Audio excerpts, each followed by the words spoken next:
उपमुख्यमंत्री देवेंद्र फडणवीस यांची भाजपच्या राष्ट्रीय अध्यक्षपदी निवड होण्याची शक्यता। मोदींसोबत झालेल्या भेटीनंतर चर्चांना जोर, तर फडणवीसांच्या नावाला संघाचाही पाठिंबा असल्याची माहिती।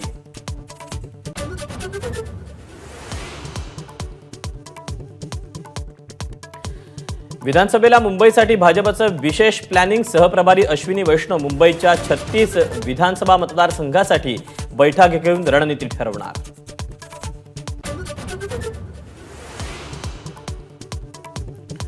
विधानसभेसाठी शिवसेनेचं मिशन ताईमाई अक्का, महिला वोट बँकेवर विशेष लक्ष। लाडकी बहीण योजना प्रचार प्रसारासाठी उद्यापासून तालुका पातळीवर मेळावे।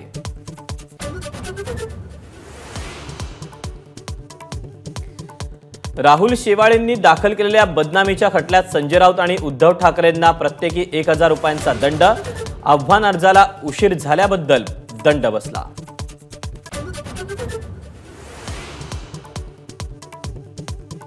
राहुल आणि प्रियंका गांधी वायनाडला रवाना। मृतांचा अधिकृत आकडा 228 वर, अजूनही 248 लोक बेपत्ता।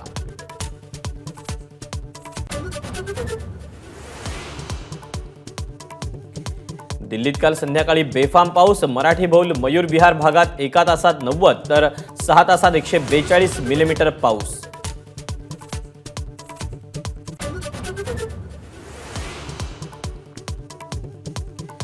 नव्या संसदेच्या कामात दोष। संसदेत पाणी गळतीचा व्हिडिओ काँग्रेसकडून ट्विट, तर संसद परिसरात पाणी भरण्याच्या मुद्द्यावरून आज वातावरण तापण्याची शक्यता।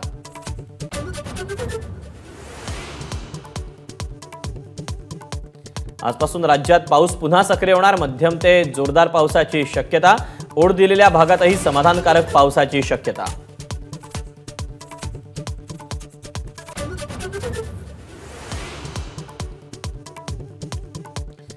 सांगलीत कृष्णा नदीने पुन्हा ओलांडली। इशारा पातळी। नदीकाठच्या गावांना सतर्कतेचा इशारा।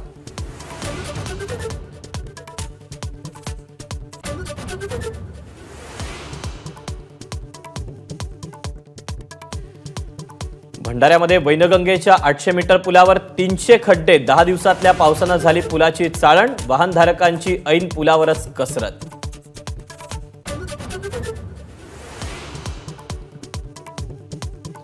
गणपतीला गावाकडे जाण्यासाठी एसटीच्या जादा 4300 बसेस। गेल्या वर्षीच्या तुलनेत 800 जादा बस, तर 2 सप्टेंबरला धावणार पहिली बस। मुंबई ठाणे पालघर विभागातून निघणार बस।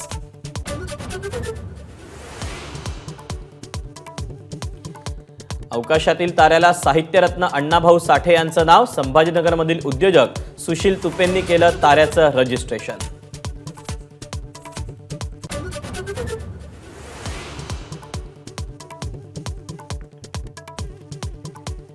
शेअर बाजारात तुफान तेजी। निफ्टीनं प्रथमच ओलांडला 25,000चा टप्पा।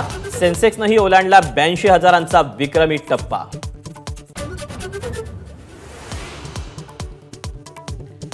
कोल्हापूरचा स्वप्नील कुसाळे ऑलिम्पिक पदकाच्या शर्यतीत। स्वप्नीलची 50 मीटर रायफल 3 पोझिशनच्या अंतिम फेरीत धडक। आज अंतिम सामना।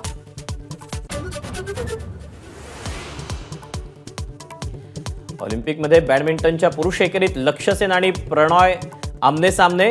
दोघांपैकी एकाची घौडदौड थांबणार, तर पीव्ही सिंधूची ही तिसरी मॅच आज। हॉकीत बेल्जियम विरुद्ध 2 हात।